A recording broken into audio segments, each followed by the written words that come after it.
Bismillahirrahmanirrahim. Assalamualaikum warahmatullahi wabarakatuh. Wassalatu wassalamu ala rasulil karim. Amma ba'd.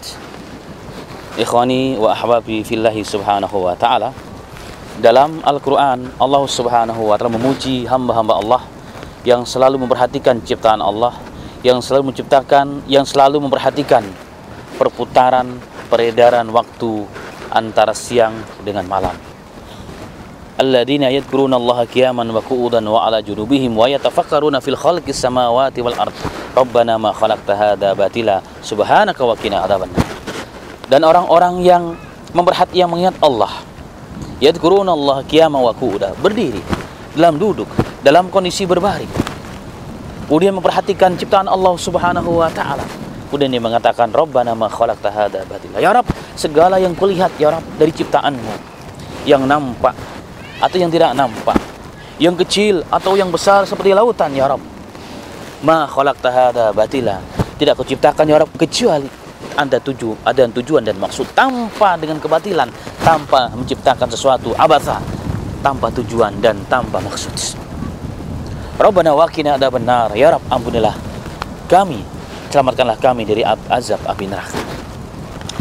Ikhwani wa akhwabi fillahi subhanahu wa ta'ala. Satu pelajaran yang penting pada ayat ini, jika kita kaitkan keberadaan saya di tepi pantai salah satu pulau kecil di Pulau Seribu, kita lihat lautan yang begitu luas membentang. Kita lihat sejauh mata memandang, tiada ujung dan tepinya. Ombak yang begitu terus menerus tanpa henti. Inilah ayatun min ayatillah, ciptaan Allah subhanahu wa ta'ala. Satu pelajaran yang kita ingin ambil hikmah daripada ciptaan Allah lautan ini yang luas, yakni sebagaimana lautan yang begitu luas, samudra yang begitu luas, Allah titipkan di muka bumi ini sebagai pelajaran bagi hamba-hambanya yang beriman, terutama kita sebagai umat Nabi Muhammad sallallahu alaihi wasallam, yang seluruh umat Nabi Muhammad adalah penerus dakwahnya Rasul. Karena Rasulullah mengatakan, "Qul hadhihi sabili ad'u ila Allah ala basiratin ana wa man ittaba'ani." Katakan Muhammad, hadhihi sabili, ini adalah jalanku. Apa jalan Rasul? Ad'u ila Allah, aku mengajak manusia kepada Allah. Ala basiratin, dengan basirah, dengan ilmu, dengan yakin. Ana wa man ittaba'ani. Ini adalah jalanku dan jalan orang-orang yang beritiba kepadaku. Aiman amanabi, yang beriman kepadaku. Satu di antara sifat yang harus ada pada dai itu adalah bahwa dadanya, bahwa hatinya seluas samudra yang kita lihat di hadapan saya. Kita lihat ma'asal muslim, samudra yang begitu luas, luar biasa. Luas. Tanpa ada ujungnya.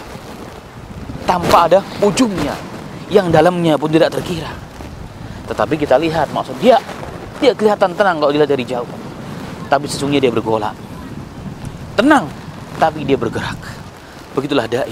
Dai fonis tenang dia. Tidak tergesa-gesa, tidak gugup menghadapi setiap masalah, tapi dia terus bergerak dan bergerak dan bergerak. Kenapa? Karena tugas seorang dai adalah bergerak, menyampaikan agama Allah, dakwah Allah subhanahu wa ta'ala. Dai itu bergerak. Dai tidak di tempat. Dai tidak duduk menanti umatnya datang. Nabi Muhammad sallallahu alaihi wasallam adalah manusia terbaik, manusia yang paling afdal. Bahkan di Sayyidul Awwalina wal Akhirin, Nabi Muhammad sallallahu alaihi wasallam adalah sayyid, penghulu pimpinan seluruh para nabi dan rasul. Dengan segala kemuliaannya, Nabi Muhammad SAW bergerak menyampaikan dakwah dari satu tempat ke tempat yang lain. Begitulah ombak lautan demikian. Yang kedua, kita lihat samudra nan luas ternyata memberikan begitu manfaat. Manfaat dari airnya itu sendiri sebagai penetralisir panas, segala bau yang masuk ke dalam lautan semua dinetralisir oleh lautan. Bayangkan kalau lautan tidak ada, lautan tidak asin, apa yang terjadi? Tidak ada manusia yang berani mendekati lautan, karena setiap hari jutaan kilo, jutaan sekian kubik kotoran yang datang ke lautan, tapi semua dinetralisir oleh lautan. Begitulah dai jika berada di situ tempat, dia akan mampu menetralisir segala kemaksiatan yang ada. Dengan gerak yang dilakukan, maka seluruh kemaksiatan, seluruh kemungkaran dapat dihilangkan dengan bijaksana dan hikmah, ibarat sebagaimana lautan itu. Dan lautan memberikan manfaat yang begitu luas. Lautan adalah sumber kehidupan manusia. Dai merupakan sumber islah dan perbaikan bagi manusia. Tanpa dai, bahkan dunia akan diazab oleh Allah Subhanahu wa taala. Makanya Allah berfirman dalam Al-Qur'an, "Wa ma kunna mu'adzibina hatta nab'atsa rasula." Kami tidak akan mengazab satu kaum sehingga kami mengutus seorang rasul. Artinya, jika kaum itu telah didatangi rasul, membawa kebaikan, membawa kebenaran, mengajak manusia kepada Allah, tidak mau taat baru diazab oleh Allah. Kalau belum maka tidak akan diazab oleh Allah. Subhanallah. Itulah lautan ma'asal muslimin. Lautan memberikan manfaat yang begitu banyak. Di dalamnya ada ikan, di dalamnya ada gas, di dalamnya berbagai macam, ada garam dan sebagainya. Begitulah dai memang harus memberikan segala yang dia bisa untuk umat. Nabi Muhammad SAW tidak perlu dengan umat sesungguhnya. Umatlah yang perlu dengan Nabi Muhammad SAW. Tetapi umat tidak mengerti, umat tidak paham. Makanya Rasul datang bukan hanya memberikan dakwah saja, memberikan apa yang bisa. Makanya Nabi Muhammad SAW dalam satu ketika hampir iqamati sholat, tiba-tiba Rasul pulang ke rumah, kemudian datang lagi. Kemudian Rasulullah mengatakan, kenapa aku lakukan demikian? Aku pulang ke rumah, aku teringat ada bagian umat, ada harta umat yang belum bagikan, dan aku tidak suka ada satu hari pun ada harta di rumahku sebelum membagikan kepada umat. Aku tidak akan pernah tenang. Begitulah seorang dai, memberikan apa yang bisa untuk umat, untuk perjuangan umat. Seperti hanya lautan, tiap hari lautan dilempar kotoran di dalamnya, ada bangkai, ada kotoran manusia, ada sampah, ada limbah. Tapi apa yang diberikan oleh lautan? Kebaikan, diberikan ikan, diberikan permata, diberikan ini dan seterusnya. Itulah pesan Allah pada lautan ini bagi kita semua orang Islam, terutama para dai Allah Subhanahu wa taala.